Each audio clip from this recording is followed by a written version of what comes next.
ఐగుప్తుల చేతిలో నుండి వారిని విడిపించుటకును ఆ దేశంలో నుండి విశాలమైన మంచి దేశమునకు అనగా కానానీయులు, హిత్తీయులు, అమోరీయులు, పెరజీయులు, ఇవీలు, యెబూసీయులకు నివాస స్థానమై పాలు తేనెలు ప్రవహించే దేశమునకు వారిని నడిపించుటకు దిగి వచ్చి ఉన్నాను. ప్రియమైన వారులారా, మహాదేవుడు, సర్వజ్ఞుడైన దేవుడు, సర్వకృపాళి గల దేవుడు ఏమంటున్నాడు?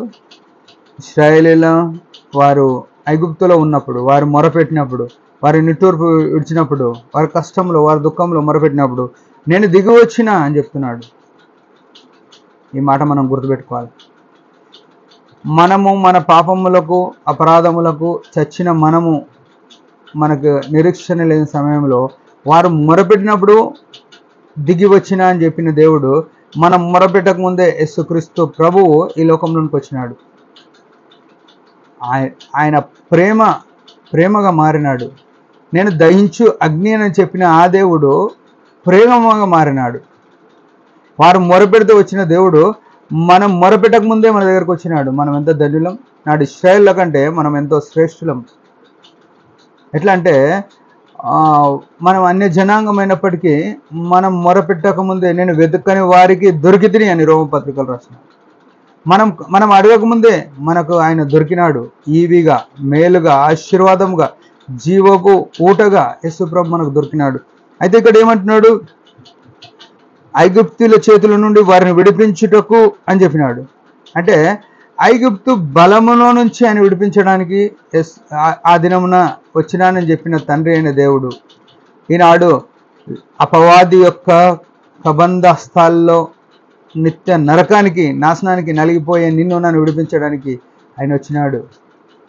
ఇంకా ఏమంటున్నాడు?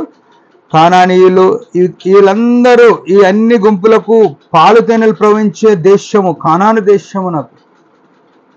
కానీ కానాను ఇది భూ సంబంధమైన దేశమే, కానీ మనల్ని పరమ కానానుకు నడిపించడానికి.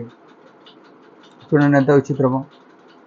మనం ఇశ్రాయేలు కన్నా ఎంత ధన్యులంగా ఉన్నాం. ఆ విషయం మనం మర్చిపోయి ప్రతిసారి నేను ఏదో తక్కువ ఉన్నా అని ఫీల్ అవుతుంటాం.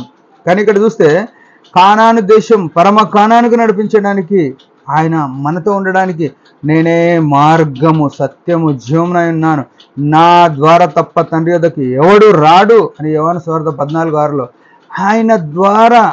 ఎంత విచిత్రం చూడండి. ఇంకొకటి కాదు, ఇగో ఈ తోవలు నడవండి అని చెప్పి పక్క కోట్లేదు. ప్రభు మనలో ఆయనలో నాటుకొని ఆయన ద్వారా. అబ్బా ఎంత మాట ఇది! ఆయన లేకుండా కాదు, మనము ఆయనతో. ఇది చాలా విచిత్రమైన మాట. మనము ఆయనను కలిగి ఉన్నామా? మనము ఆయనలో ఉన్నామా? ఇది మనం క్రీస్తులో ఉన్నామా?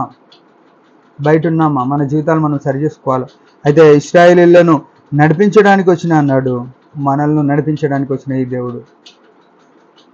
ప్రియమైన వారులారా, ఈ దేవుడు వారి నిట్టూర్పు విన్న దేవుడు మన మొరలు వినకముందే, మనం పుట్టకముందే ఎఫెసీ 1:7 ప్రకారం జగత్తు పునాదులు వేయబడక ముందే క్రీస్తులో. అబ్బా ఏంది ఇది! ఏం ప్రేమ ఇది!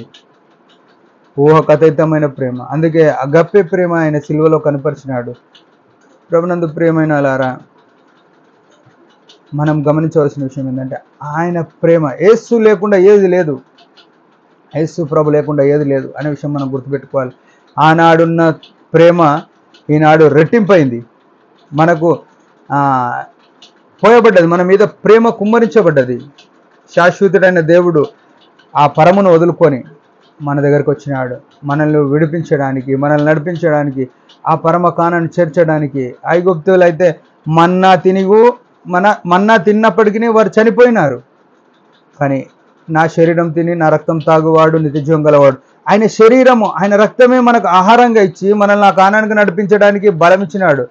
ఆ గొప్ప మర్మం ఎరిగి ఆయనను అనుసరిద్దాం, యేసులో జీవిద్దాం, యేసు వలన, యేసు మహిమ కొరకు జీవిద్దాం. దేవుడి మాట దించుగాక. చిన్న ప్రార్థన. పరమ తండ్రి యేసు ప్రభు నామములో వందనాలు. నీ అపారమైన ఘనమైన కార్యమును బట్టి స్తుతిస్తూ, ఇశ్రాయేళ్ల కంటే మమ్మల్ని యోగ్యులుగా చేసిన దాన్ని బట్టి వందనములు చెల్లిస్తూ, ముందున జీవితంలో నేను నమ్మకంగా విడిచి సహాయపడమని యేసు ప్రభు నామములో ప్రార్థిస్తున్నాం తండ్రి. ఆమెన్. మీరందరి పరిచయం గురించి భారంగా ప్రార్థన చేయండి. Praise the lord.